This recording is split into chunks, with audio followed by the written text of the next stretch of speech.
Hello friends, this is Tahmu and welcome to bankers guide. और आज हम पढ़ेंगे बैंकिंग इन इंडिया। तो चलिए हम अपना वीडियो स्टार्ट करते हैं। सो फर्स्ट, बैंक क्या है? तो एक बैंक की एक बेसिक सी डेफिनेशन है।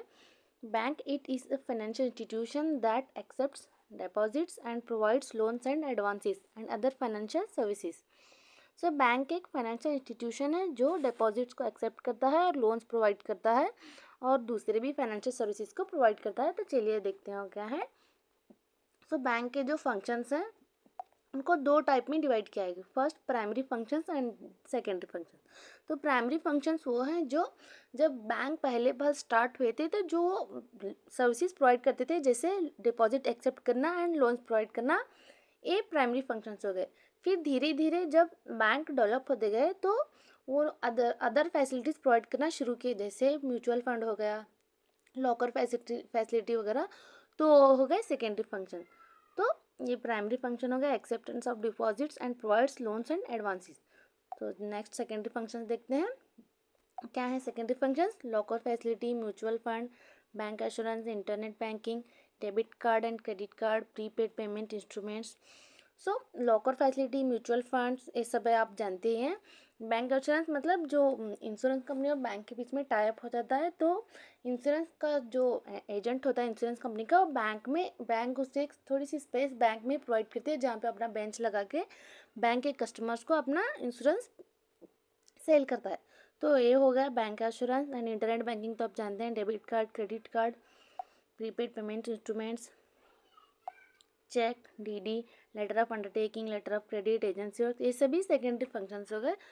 तो ये सब जो लेटर ऑफ क्रेडिट हो गया, DD, cheque, letter of undertaking, ये सब आपको पता नहीं है तो कोई टेंशन की बात नहीं है, मैं नेक्स्ट वीडियो में इन सभी के बारे में आपको बता दूंगी। सो चलिए नेक्स्ट देखते हैं, टाइप्स ऑफ डिपॉजिट्स। तो डिपॉजिट्स जो हैं उनको दो कैटेगरी में बांटा गया है। एक demand deposits and second time deposits. हमारे अकाउंट कितनी तरह के होते हैं? 4 तरह के। कौन सा? Current account, saving account, recurring account and fixed account. तो current account and saving account को डिमांड डिपॉजिट में रखा गया है जिसे बोलते हैं CASA, and recurring account and fixed account को टाइम डिपॉजिट्स में रखा गया है जिसे बोलते हैं राफा। क्यों? क्योंकि करेंट एंड सेविंग अकाउंट में क्या है, आप कभी भी मनी विड्रॉ कर सकते हैं, कभी भी डिपॉजिट कर सकते हैं, तो ऑन डिमांड बेसिस जब आपको उसकी ज़रूरत होती है, तो इसीलिए उन्हें डिमांड डिपॉजिट्स में रखा गया है। टाइम डिपॉजिट में क्योंकि recurring account and fixed account में जब आप एफडी या आरडी करते हैं तो एक फिक्स्ड टाइम के बाद ही उसको निकाल सकते हैं, तो इसीलिए उसे बोलते हैं टाइम डिपॉजिट्स। एंड नेक्स्ट, ये है 4 तरह के account: saving account, current account, recurring account and fixed account. So interest जो है सेविंग अकाउंट पे सबसे मिनिमम इंटरेस्ट, एग्जाम में क्वेश्चन बन सकता है कि मिनिमम इंटरेस्ट किसमें मिलता है, तो सेविंग अकाउंट में, एंड मैक्सिमम फिक्स्ड अकाउंट में। और टाइम बाउंड जो है यहाँ पे सेविंग अकाउंट में कोई टाइम बाउंड नहीं है और करेंट अकाउंट में भी कोई टाइम बाउंड नहीं है, बट रिकरिंग अकाउंट में क्या है, मिनिमम 6 मंथ की आरडी करनी होती है और मैक्सिमम 10 ईयर्स की, 6 मंथ एंड 10 ईयर्स। और फिक्स्ड अकाउंट में minimum 7 days and maximum 10 years की। सो नेक्स्ट देखते हैं ओवरड्राफ्ट।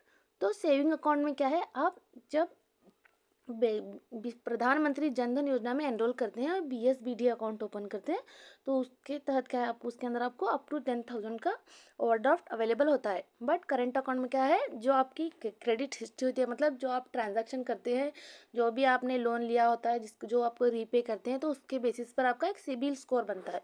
तो उसके बेसिस पर आपकी क्रेडिट हिस्ट्री बनती है ना, तो उसके बिना पर आपको एक लिमिट प्रोवाइड की जाती है बैंक की तरफ से। तो वहाँ से आप उतनी लिमिट तक आप अपना ओवरड्राफ्ट विड्रॉ कर सकते हैं।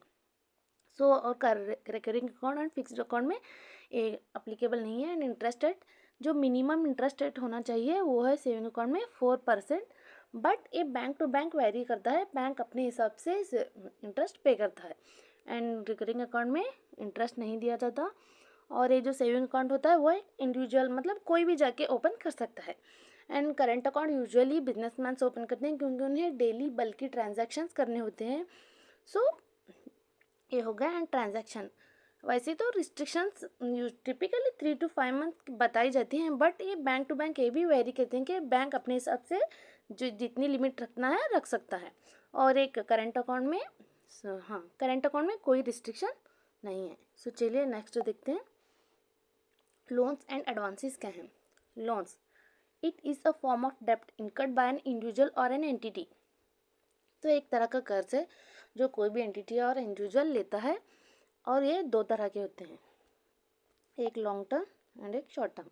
लॉन्ग टर्म क्या होता है, जो 1 साल के ऊपर का होता है लॉन्ग टर्म, और जो 1 साल के नीचे का होता है वो होता है शॉर्ट टर्म। बस हो गया। लोन के टाइप्स आप सभी जानते हैं कि लोन के बहुत तरह के टाइप्स होते हैं, जैसे पर्सनल लोन हो गया, बिजनेस लोन हो गया, होम लोन हो गया, and vehicle loan, gold loan, term loan, agriculture loan etcetera.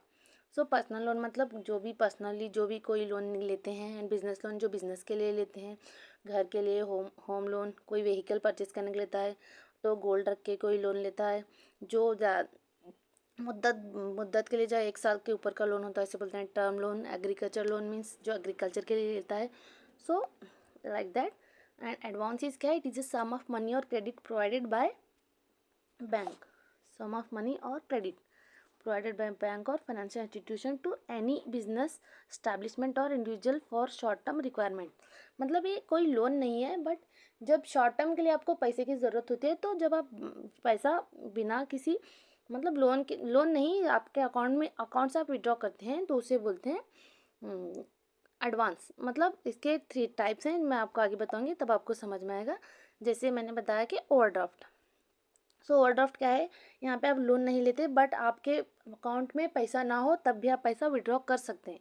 So it is a credit facility provided by a bank for current account holders for a month, quarter और maximum 1 year. वही short term के लिए जब आपको मान जैसे कोई आपका बिजनेस है, तो आपके बिजनेस में आपको पैसे की रिक्वायरमेंट है, मतलब डे टू डे वर्किंग के लिए आपको जो पैसे की रिक्वायरमेंट होती है एक्सपेंसेस को बोन करने के लिए, तो आप क्या करते हैं, अपने अकाउंट में से जो आपको लिमिट प्रोवाइड की जाती है वहाँ से आप विड्रॉ कर सकते हैं।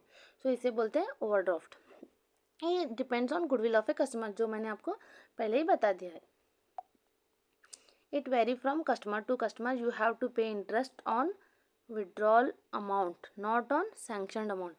सो आपको एक लिमिट प्रोवाइड की जाती है आपकी क्रेडिट हिस्ट्री के बिना पर, बट आपको जितनी पैसे की ज़रूरत होगी तो आप उतना ही विड्रॉ करेंगे। अगर आपकी लिमिट एग्जॉस्ट हो गई तो उसके ऊपर आप विड्रॉ नहीं कर सकते, बट लिमिट के नीचे आप विड्रॉ करेंगे तो आपको उस पर इंटरेस्ट पे नहीं करना होगा। जितना आप विड्रॉ करेंगे उतना ही आपको इंटरेस्ट पे करना होगा। Cash credit, it is an arrangement by the bank that allows borrower to withdraw amount up to a certain specified limit granted as per terms and conditions agreed with the customer। so ये भी cash credit means ये भी overdraft की तरह है, but यहाँ पे क्या होता है, आपको एक सेपरेट अकाउंट ओपन करना होता है जिसमें आपको अपना जो भी बिजनेस का जो वर्किंग कैपिटल की जो भी शॉर्ट टर्म रिक्वायरमेंट होती हैं, तो शॉर्टेज जो कैपिटल की शॉर्टेज होती है उसको मीट करने के लिए आप क्या है कैश क्रेडिट बैंक से ले सकते हैं, बट इसके लिए आपको सेपरेट अकाउंट ओपन करना होता है। और यहाँ पे आपको जो भी अपना स्टॉक होता है, यहाँ पे मैंने बताया it is a facility provided for the working capital requirement, जो मैंने बताया। So you have to show a volume of stock, यही बताना चाहती थी मैं कि आपको अपना जो भी स्टॉक होगा यहाँ पे हाइपोथेकेट करना होगा। मतलब ये होगा तो बैंक का मीन्स बैंक के पास होने की तरह ही होगा, अगर आप रीपे नहीं करेंगे तो आपका स्टॉक पर कब्जा कर लेंगे। सो इस तरह से आपका स्टॉक आप ही के पास होगा, बट जैसे कि बैंक के पास ही हो, इस तरह से हाइपोथेकेट करके आपको उस पर उसके बेसिस पर आपको एक लिमिट अलॉट की जाती है, तो उतना आप पैसा विड्रॉ कर सकते हैं। और इस पर ये भी ओवरड्राफ्ट की तरह जितना विड्रॉ करेंगे उतना ही आपको इंटरेस्ट पे करना होगा। So you have to open new account for this. चलिए नेक्स्ट देखते हैं बिल्स डिस्काउंटेड। तो इसको जानने से पहले आपको बिल्स ऑफ एक्सचेंज के बारे में पता करना है। बिल्स ऑफ एक्सचेंज क्या है, एक इसकी डेफिनेशन है according to negotiable instrument act 1881। A bills of exchange is defined as an instrument in writing containing an unconditional order signed by the maker directing a certain person to pay a certain sum of money only to or to the order of a certain person or to the bearer of the instrument। मतलब जब आपका कोई business होगा तो आप क्या करेंगे, supplier के पास जाके रॉ मटेरियल परचेज करेंगे, तो आप पूरा पैसा देके आप परचेज नहीं करेंगे, तो क्या होता है, तो सप्लायर क्या करता है आपके नाम पर एक बिल्स ऑफ एक्सचेंज बना देता है, जिसमें क्या होता है वो भी साइन करता है, आपके भी साइन लेता है, और उसमें ये लिखता है कि आपको इतने महीने के बाद इतना पैसा मुझे देना है। तो एन अनकंडीशनल ऑर्डर, और राइटिंग में वो लिखता है बस, और उसमें बता देता है कि इस तारीख को आपको मुझे इतना पैसा देना है, तो दोनों पार्टी उसमें साइन कर देते हैं, तो इसी को बोलते हैं बिल्स ऑफ एक्सचेंज। हो गया। देन तो बिल्स डिस्काउंटेड मतलब अब जब ये बिल्स एक्सचेंज होगा तो मान लीजिए सप्लायर के पास, सप्लायर ने आपको बिल्स ऑफ एक्सचेंज दे दिया, फिर उसको पैसे की नीड हो गई, तो क्या करता है आपके पास आता है कि भाई मुझे पैसे की ज़रूरत है, पैसा दे दे। तो आप कहते हैं कि मेरे पास तो अभी पैसा नहीं है, तो उस डेट पे ही आओ जिस डेट को मैंने देने का वादा किया है, तो तभी मैं दूंगा। तो इस केस में आप क्या करेंगे, बैंक के पास जाएंगे, सप्लायर क्या करेगा, बैंक के पास जाएगा और बैंक को बिल्स ऑफ एक्सचेंज दिखा के बैंक से पैसा कलेक्ट कर लेगा। बट उसके बैंक पैसा फ्री में तो नहीं देगा, उसके लिए कुछ सर्विस चार्ज तो लेगा ना। तो मान लीजिए अभी आपका 4000 का बिल्स ऑफ एक्सचेंज है, तो बैंक क्या करेगा, डिस्काउंट के तौर पर 500 डिडक्ट कर लेगा और आपको देगा 3500। तो इसी को बोलते हैं bills discounted. I hope guys आपको समझ में आया होगा। सो ये है स्पेसमैन मतलब बिल्स ऑफ एक्सचेंज किस तरह का होता है। सो इस तरह का ही मैंने